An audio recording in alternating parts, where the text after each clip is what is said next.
Good evening, ladies and gentlemen. Welcome to another special edition of the Feuerstein's Fire American Soccer Show, the CONCACAF Gold Cup quarterfinal review show between the United States and Costa Rica. What a match this was. And if you want to say growing pains in this one, you can definitely say that. You can definitely say growing pains in this one. Did it bring them more together in this matchup? Honestly, as I adjust my camera here, there we go. I will say this. I will say this. I think what we saw tonight, and there are still question marks, without a doubt, there are still question marks going on with this U.S. men's national team in the CONCACAF Gold Cup.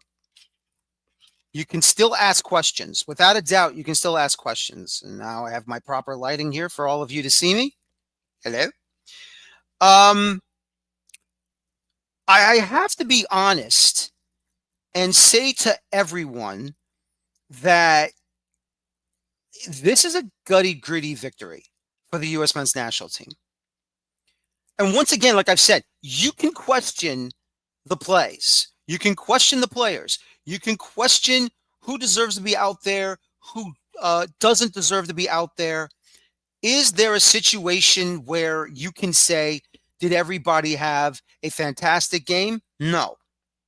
Not everybody had a fantastic game. Can you say some of them had a horrible game? Yes. Some have said, yes, some have had a horrible game. But I think what we've seen tonight, once again, is that when some players can step up and be put in a position where they can achieve something and they can say, I want to be a part of this World Cup roster for the U.S. men's national team next summer. You can definitely say that for some. And once again, you can't say that for some as well. And obviously, like I have said already about Patrick Ajimong, it's not that he sucks. He's not ready. He is not ready. And you saw it in his play today. He had some moments where he was okay, but he had some negative moments as well. And indecision crept in the final third. So as I've said already, it's not that he sucks. He's not ready for the big tournaments. He's not ready to prove himself that he should be on a World Cup roster. I think he's already proven himself that he's not ready for this Gold Cup roster for this year either. And even though he's had one great moment, you can't say two because he got lucky when the ball bounced off of him against Trinidad and Tobago and then went inside the net. He is not ready for a big tournament right now. That's not on Pochettino's fault. That's not his fault for Pochettino.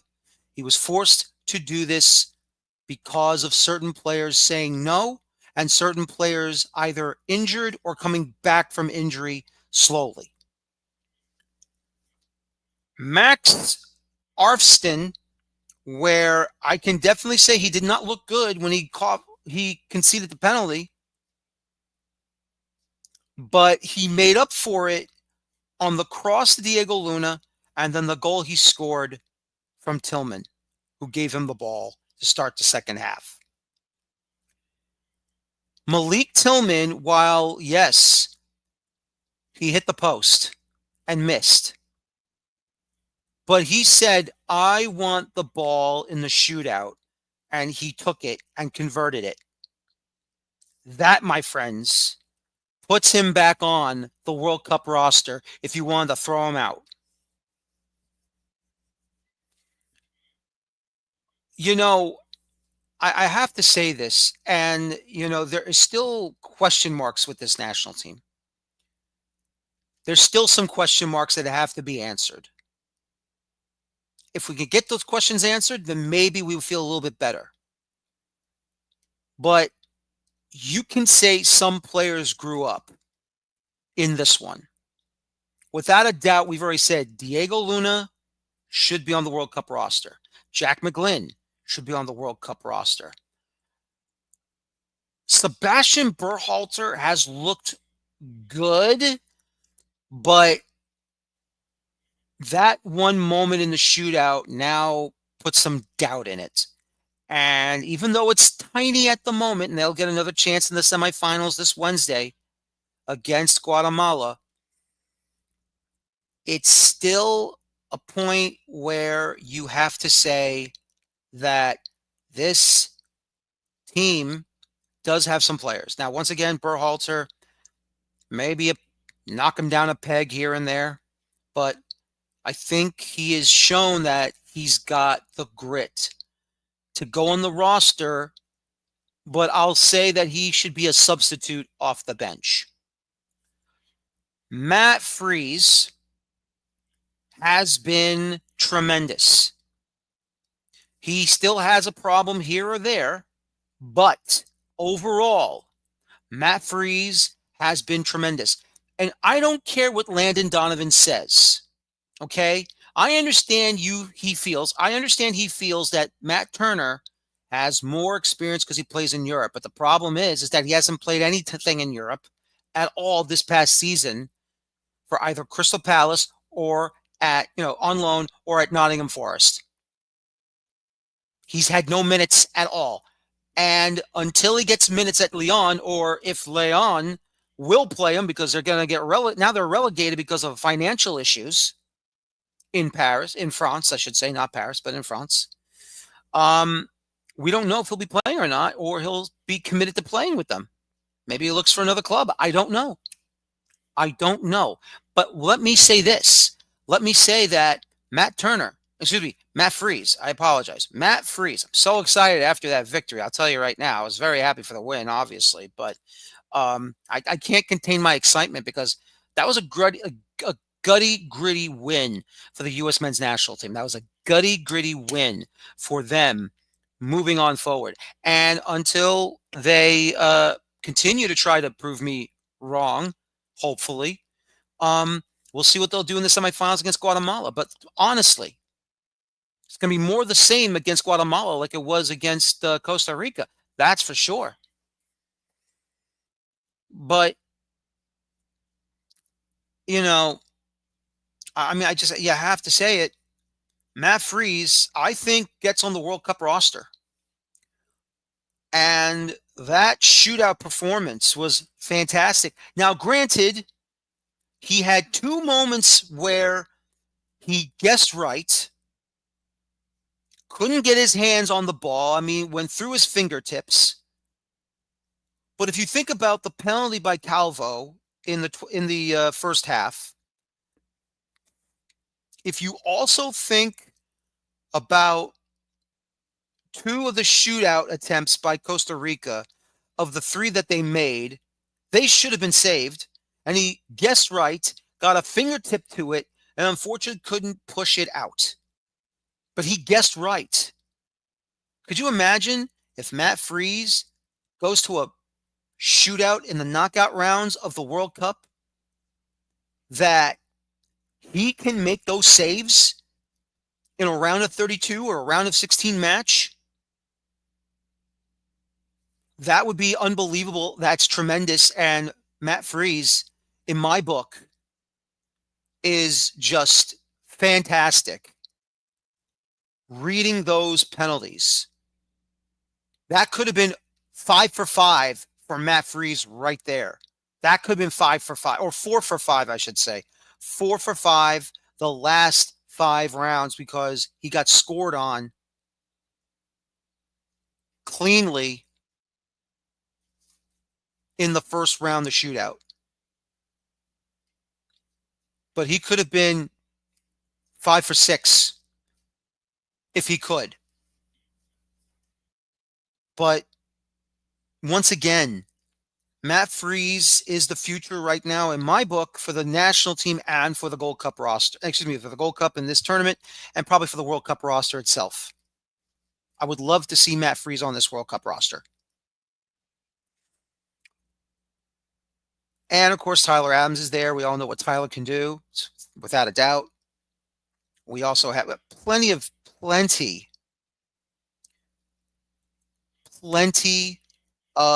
moments that were great, that were good, and they were terrible.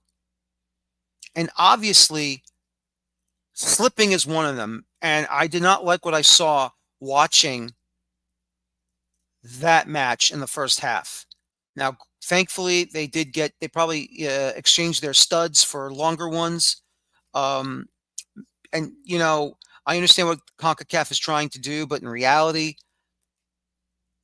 they really should have put this match at Allianz Field. I don't care how small it is, it would have been fitting for this type of a matchup. Even though Minnesota did a good job filling up US Bank Stadium at the home of the Minnesota Vikings, still though, um, that grass was just not good enough. I'm sorry, and you can see some of the brownness along the far side and near side touch lines that it wasn't good, and they were slipping.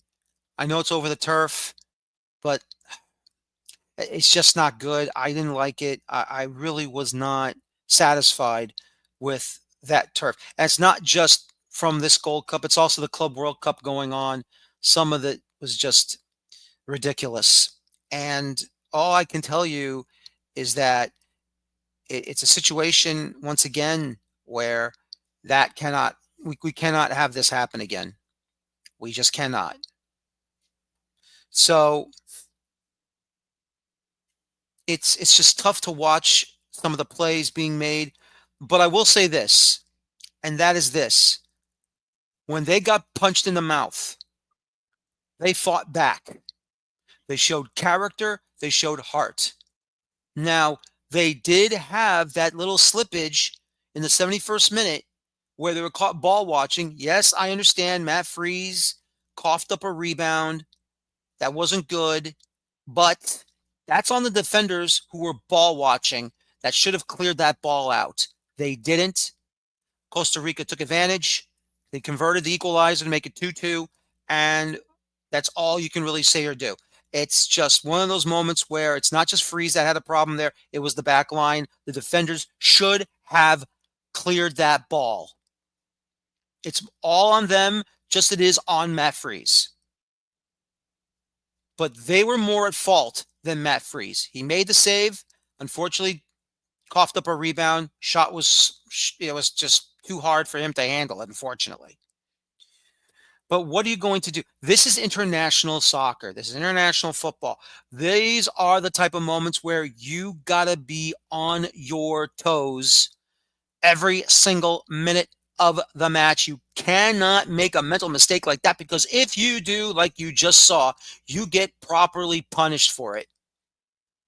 And that, my friends, is why international football is at a higher level than club football. Even though they have some of the best clubs in the world and best leagues in the world, the stakes are higher at the international level, regardless if it's a friendly or a tournament match. It has to be better than that. Must be better than that. So once again, we have players who did great, good, horrible. And hopefully, some of those in Europe, I hope they watched that. I hope they took a look and saw what was in front of them. Because if their positions are in jeopardy, Pochettino will make it known. He will. But if their spots are safe, well, look, there's nothing I can say or do. There's nothing I can say or do. There it is. So all I can say is that it was a gutty, gritty victory. They showed heart. When they took the punch in the mouth, they came back in. They got to the penalty kick shootout. They almost won it in the regulation 5 kicks. Had to go to a 6th round to officially end it. But players stepped up. Players did not. And that, my friends, is how this U.S. men's national team went out, beat Costa Rica, and are now going to face Guatemala in the semifinals at 7 o'clock Eastern 6 o'clock Central at Energizer Park in downtown St. Louis, Missouri. Let's go ahead and show you the list of action here. To the graphic we go. And there you have it. Now, as you can see there, Malik Tillman got his penalty in the 37th minute, and I put that big red X because he missed. Francisco Calvo, penalty, converted it in the 12th minute. A couple of yellow cards here and there. Diego Luna equalized in the 43rd minute. Pardon me. Get my water here, my seltzer, I should say. And then the start of the second half, Max Arfston, great goal from Tillman to make it 2-1 right at the far side. Just bent that in tucked it inside the back post to make it 2-1. And we already talked about Alonso Martinez, how he got that goal to make it 2-2. And then, of course, the penalty kick shootout, green meaning converted, red meaning stopped. And, when Vargas got stopped, I just said to myself, maybe this is going to be the game. Maybe this will be finally the game. Then this penalty shootout that the U.S. is going to win it, convert maybe all 5 or maybe convert all 4. You never know. And then all of a sudden, Sebastian Berhalter skies it over the crossbar. Sebastian Steven Vander Putten makes it 2-2 through 3 rounds. Alex Freeman, cool as you like. Of course, after Jefferson Brenes makes it 3-2, Freeman makes it 3-3. Francisco Calvo misses his, skies it over the crossbar. John Tolkien gets stopped by Keylor Navas, and he had him too. Tolkien took it well, just Keylor Navas made a great save. Andy Rojas got stopped by Matt Freese, and Damian Downs converts his penalty, went left instead of right. And the United States advances to the semifinals of the CONCACAF Gold Cup. Once again, as I've said, this Gold Cup tournament still has some questions that need to be answered. But we have some answers already, but we're going to need more in this semifinal round. And it should be interesting to watch and see what's going to happen. It should be very interesting to watch what's going to happen. Because these players right now, you can go and to any other podcast and you can hear everyone say, well, this person sucks. That person sucks. This one stinks. Why is he even there? How can this guy be on this national team? Why was he picked? Oh, because his dad's got his last name that he stinks as well. No, you don't get that here. You get honest coverage and honest opinions about this national team from me. And so once again, so far, Diego Luna, World Cup.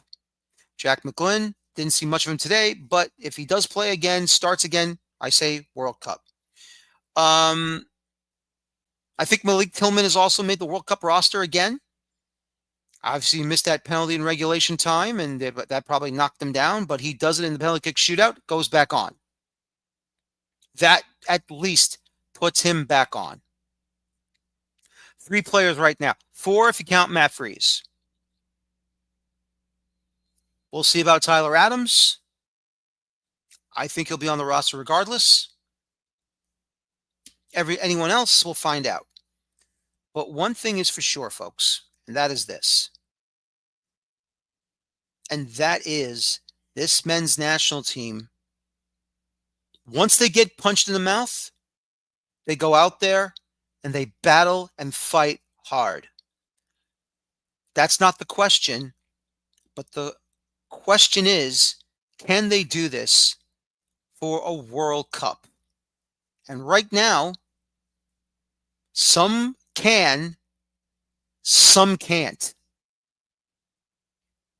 And I truly believe that Patrick Agyemang should not make this World Cup roster.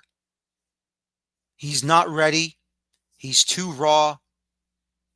And he needs at least, of course, the rumors going around him going to England, Derby County, I think another club, I forget which one it is, but he should not even think about going to the World Cup next summer. He should just think about, if he does transfer out to England, stay at England, take a vacation, take a break next summer, watch the World Cup on TV. If he stays at Charlotte for next season, don't even think about the World Cup. Go to the games, sit in the stands, sit in the suite at the stadiums, but don't bother suiting up. Watch and learn. That's what you got to do. That is what he must do. That's what he must do. Because right now,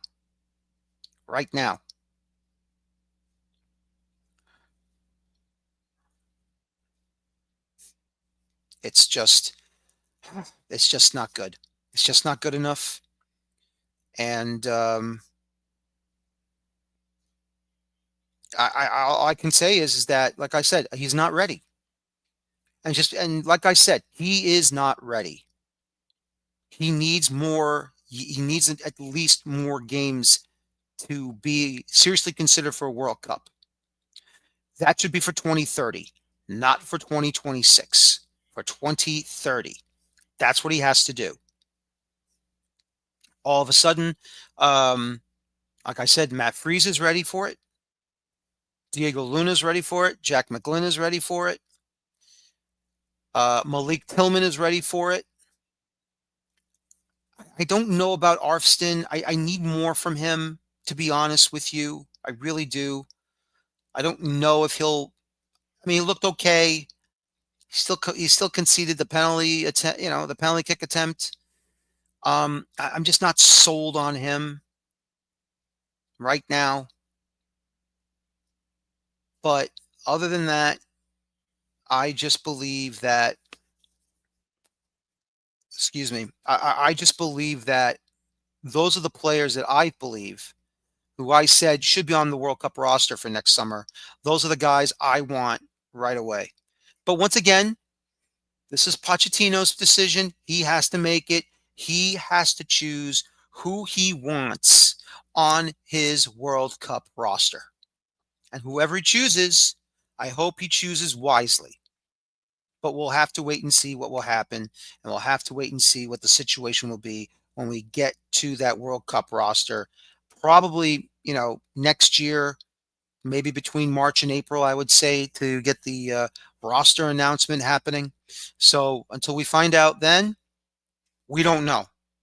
But until we do, we'll find out, and everyone will know, and so will I, and all of the other members of the media. But once again, this is a gutty, gritty win, like I've said already. This is a game, like I said, they took a punch in the mouth, and then they came back, took a lead, took another punch in the mouth, held tight, kept it level till they got to the shootout, and won it in the shootout. Great job by this U.S. men's national team. Fantastic job by them. And hopefully they can continue on and go out and do a better job against Guatemala. It's going to get more difficult from here on out. Without a doubt, this is going to get much more difficult. You think you're not going to like the shenanigans that Costa Rica put out there? 10 times worse with Guatemala. And if they do defeat Guatemala in the semifinal, and they do play either Honduras or Mexico, at least against Mexico, it's 50 to 100 times worse. So you have to wait and see what's going to happen. Other Gold Cup quarterfinal results, obviously. I am shocked that Honduras defeated Panama. It went 1-1 through regulation, went to the penalty kick shootout, and Honduras knocks off Panama. I was not expecting that. Panama, who has improved tremendously, should be in the semifinals against Mexico, and instead they're going home preparing for World Cup qualifying this fall. So we'll see what happens over there. Canada. Look, regardless of what you may think, Canada didn't deserve the penalty. It doesn't matter. It's CONCACAF. That's going to happen. They get the penalty. They converted it. Jacob Schaffelberg went stupid and silly on the challenges. Got himself double yellowed. Red card. Gone. Canada plays down to 10 men the rest of the second half. I think the entire second half, I should say. And Guatemala gets their goal. And then once again, the shootout. Crazy things happen. So, once again, Canada just does not do the job. Unlucky for them, unfortunate for them. But this is what happens. And so, as we get ready for the semifinals coming up this Wednesday, July the 2nd, on Fox Sports 1, it will be the U.S. taking on Guatemala, Mexico taking on Honduras. And then the final on Sunday in Houston at NRG Stadium, at the home of the Houston Texans. It should be exciting, should be a lot of fun, and I cannot wait for that to happen. But first things first, the semifinals. We're going to look at that on Wednesday. My name is Daniel Feuerstein. Thank you very much for watching me tonight. This has been the CONCACAF Gold Cup Quarterfinals, USA versus Costa Rica postgame show. Once again, my name is Daniel Feuerstein. I will talk to you guys tomorrow night, Monday night, for another regular Feuerstein's Fire American Soccer show, and then get ready for the semifinals on Wednesday. But as always, please, please, please, please enjoy your football. Thank you. Take care. So long, and have a good night. And bye-bye for now. Have a good night, everybody.